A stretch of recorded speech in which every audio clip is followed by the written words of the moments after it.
Dr. Ott, the third category or arena in which you wanted us to be attentive to our everyday practices in ministry was with respect to relationships. What do you mean by the category, and what do you commend us to do about it?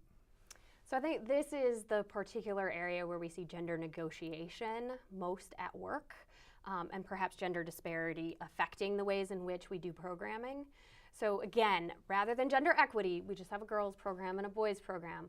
We need to unpack it and think about the way that our programming may in fact reify gender disparities. So how does it allow the boys to just play games all the time? Or allow the girls to just talk in their small groups and be willing to share during prayer time?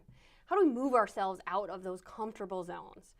So the Search Institute tells us that girls are great at relational networks, that over time their relational networks strengthen and their spirituality strengthens with that. Whereas boys over time lose the strength of their relational networks, that their relationships become more surface level. It's about we're on the same team, or we're in the same class, or we live in the same area. So they're not deep relationships, and they lose those relationships with adults as well. So how is it we could create programming that allowed boys in particular to think more deeply about their relationships, to have opportunity for those relationships? So youth ministries that use small groups, for example, is a great way to do this. And those groups don't need to be just about one gender.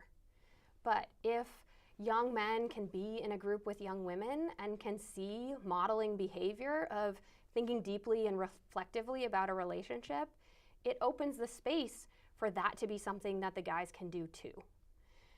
It may also be a space where the guys can pull the girls out a little bit from their deep reflectiveness of not wanting to just let stuff go sometimes. We know, in fact, that when it comes to bullying, young men and young women get bullied equally, but young women often get bullied based on those relational networks, and it cuts them off from their support systems.